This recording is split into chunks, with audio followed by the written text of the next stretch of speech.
Hello, வணக்கம். தமிழ் மக்களே வணக்கம். உங்களுக்காண்டி தான் நான் இப்போ ஒரு புது யூடியூபராக நான் உள்ளே வரலான்னு நான் வரேன். இது எதனால உண்டானதுன்னு சொல்லணுன்னா நிறையா வந்துன்னு சொல்லணும். அது தப்பான விஷயம். இனிமேல் வந்துன்னு வராமல் நான் பேச ட்ரை பண்ணுறேன். எனக்கு தமிழ் மேலே ஆர்வம் அதிகம். நான் ஹிந்தி மொழியும் கற்றுக்கிட்டேன். ஓ, இங்கே நிறைய வந்துன்னு வருது.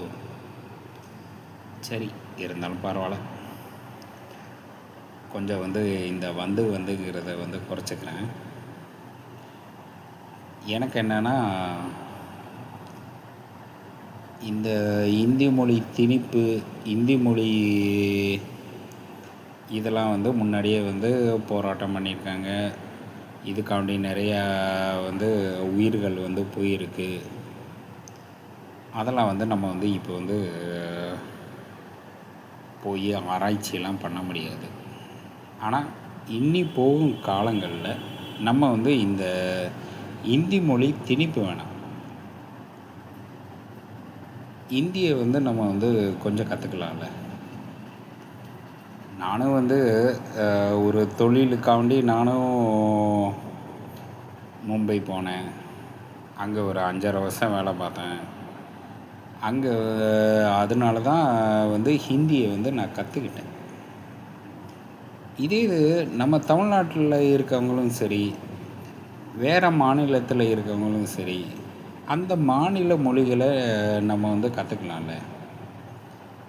ஏன்னா ஹிந்திங்கிறது ஒரு அஃபிஷியல் லாங்குவேஜு இந்தியாவில் கிடையாது. அது ஒரு சும்மா ஒரு மொழி. எல்லாரும் சொல்லுவாங்க ஆட்சி மொழி, அந்த மொழி, இந்த மொழின்னு. அப்படிலாம் கிடையவே கிடையாது. இதை நீங்கள் ஹிஸ்டாரிக்கலாகவும் பார்க்கலாம். ப்ளஸ் அஃபிஷியலாக எங்கே வேணாலும் தேடி பார்த்தாலும் ஹிந்தி ஒரு ஆட்சி மொழியும் கிடையாது. ஒரு விதமான கம்யூனிகேஷன் லாங்குவேஜுன்னு மட்டும்தான் இருக்கும். அதே தான் இங்கிலீஷும் அதே மாதிரி தான்.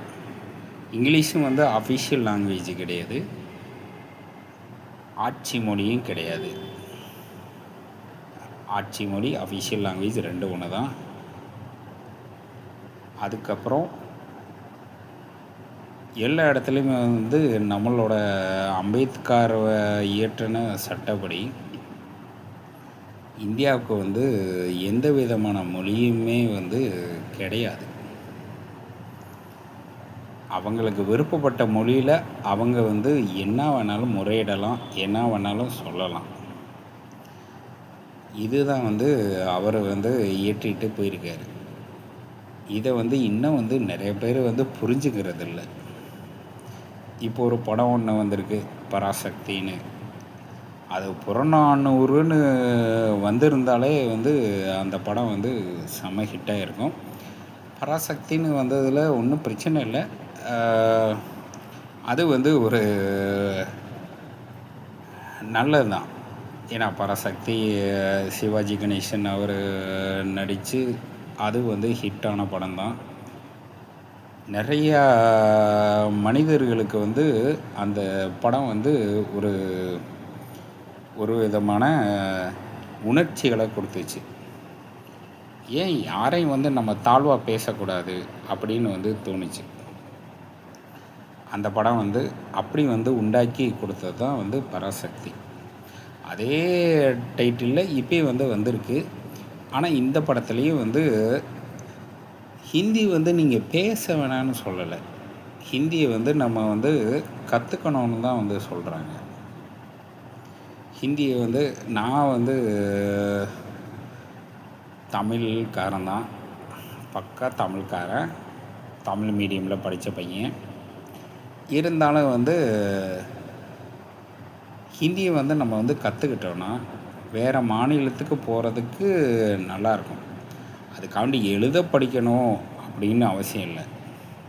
ஏன் எங்கள் வீட்டிலே வந்து என்னோடய சித்தி பொண்ணுங்கள்லாம் வந்து ஹிந்தியை வந்து அவங்க படித்து இந்த பிராத்மிக்கு பண்டிட்லாம் ஆயிருக்காங்க. ஆனால் அவங்கனால வந்து பேச தெரியாது. ஆனால் எனக்கு மட்டும் தான் வந்து பேச தெரியும். இது வந்து கௌரவமாக நான் சொல்லலை. எல்லாருமே வந்து ஹிந்தியை வந்து கற்றுக்கணும்னு நான் சொல்லலை. அந்த ஹிந்தி வந்து திணிப்பு வந்து வரக்கூடாது. இதுக்கப்புறம் நான் சொல்ல வேண்டிய விஷயம் வந்து என்னென்னா, இப்போ நம்ம வந்து வடநாட்டுக்கு போய் நம்ம வந்து அங்கே வேலை பார்க்கும்போது அந்த ஹிந்தியை வந்து நம்ம படிச்சுக்கிறோம். இதே மாதிரி அவங்க தமிழ்நாட்டுக்கு வரும்போது தமிழை வந்து அவங்க படிக்கட்டுமே.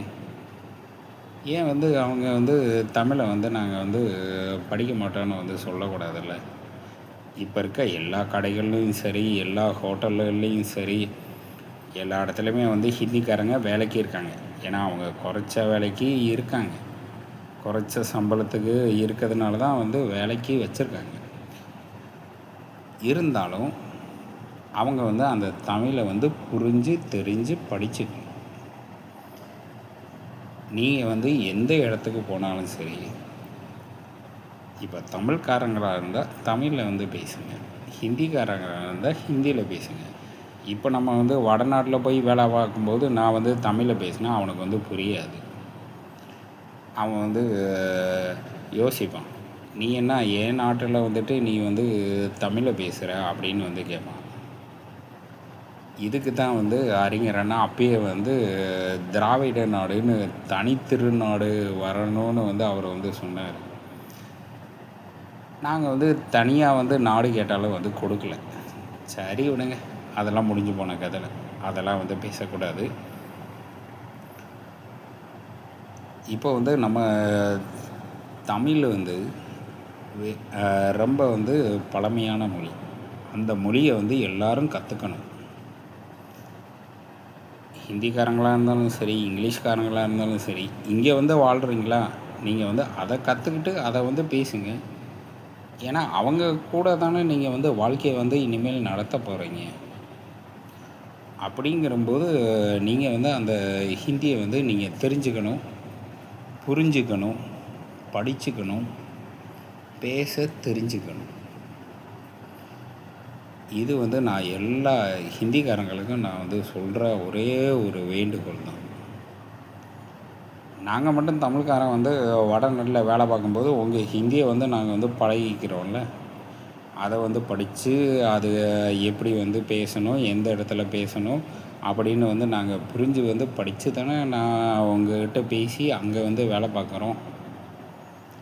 ஏன் மும்பையில் போங்க, மும்பையில் போனீங்கன்னா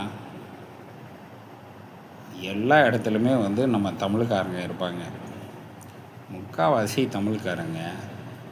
தமிழ்காரங்களே வந்து நேரடியாக 2 பேர் இப்போ தமிழ்காரங்க இருக்காங்கன்னா அவங்க வந்து தமிழில் பேச மாட்டாங்க, ஹிந்தியில் பேசுவாங்க. எனக்கு தடவை பார்க்கும்போது எனக்கு ஆச்சரியமாக இருக்கும். என்ன தமிழ்காரங்க தானே 2 பேரும், இருந்தாலும் எதுக்கு வந்து அப்படி வந்து பேசிக்கிறாங்க அப்படின்னு. ஏன்னா அந்த ஹிந்தியை வந்து அவங்க வந்து கொஞ்சம் புலமைப்படுத்திக்கணும் அப்படிங்கிறதுனால தான் அவங்க வந்து தமிழையும் மறந்து ஹிந்தியில் வந்து பேசுகிறாங்க. இதையும் வந்து இந்த ஹிந்திக்காரங்க வந்து புரிஞ்சுக்கணும். ஹிந்திக்காரங்க வந்து தமிழை வந்து நல்ல விதமாக கற்றுக்கணும். நம்ம தமிழ்நாட்டில் வந்து இருக்காங்கன்னா தமிழை வந்து நல்ல விதமாக கற்றுக்கிட்டு அதுக்கப்புறம் வந்து பேசணும். நான் வந்து வாய்ஸ் ஓவர் மட்டும்தான் இனிமேல் என்னோடய யூடியூப் வீடியோக்களில் வரும். உங்களுக்கு பிடிச்சிருந்தால் என்னையை லைக் பண்ணுங்கள், ஷேர் பண்ணுங்கள், கமெண்ட் பண்ணுங்கள். வாழ்க வளமுடன்.